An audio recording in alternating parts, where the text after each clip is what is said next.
법무부가 검찰의 인권침해와 권한남용 의혹을 규명하겠다며 검찰 인권존중미래위원회를 10일 발족했습니다.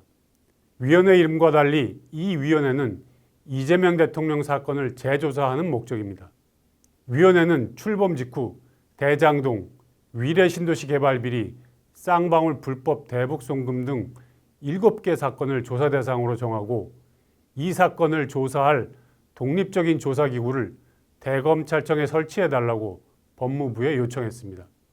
이 사건들은 작년 9월부터 서울고검 TF가 조사했거나 민주당 주도로 국회가 국정조사까지 했던 사안입니다.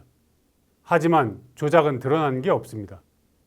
그런데 또 별도의 기구를 만들어 조사하겠다는 것입니다. 법무부는 재발 방지에 초점을 둔 것이라고 설명했습니다.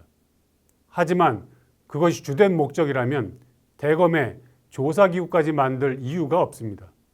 오는 10월이면 검찰청이 폐지돼 수사권도 없어집니다. 그런데 수사권도 없어지는데 무슨 재발 방지입니까? 법무부가 정한 위원회 기능 중엔 피해 회복을 위한 조치를 장관에게 권고한다는 내용이 포함되어 있습니다. 조사 대상 7개 사건 중 3개가 이재명 대통령이 기소된 사건입니다.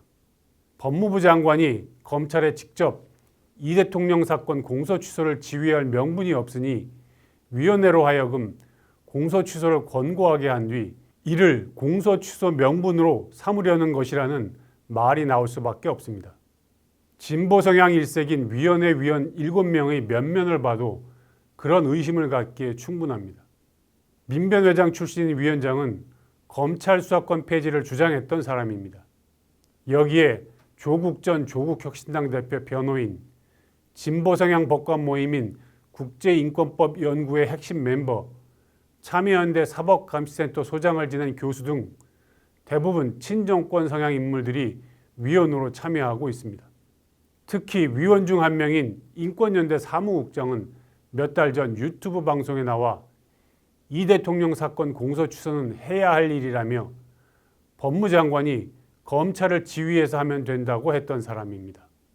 이런 사람들만 고른 것은 이 대통령 사건 공소 취소로 가는 멍석을 깔겠다는 것 아닙니까? 민주당은 이미 이 대통령 사건을 특검이 공소 취소할 수 있는 조작기소 특검법을 발의해 놓고 있습니다.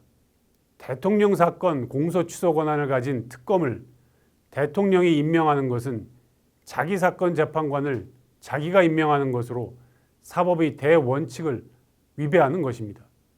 그런데도 이 대통령은 며칠 전 이런 특검에 대해 안 할 수 없다고 했습니다. 이 와중에 친정권 성향 인물들로 위원회를 만들어 이 대통령 사건을 또 조사하겠다고 나섰습니다. 이런 특검, 이런 위원회가 무슨 결론을 내린들 누가 공정하다 하겠습니까?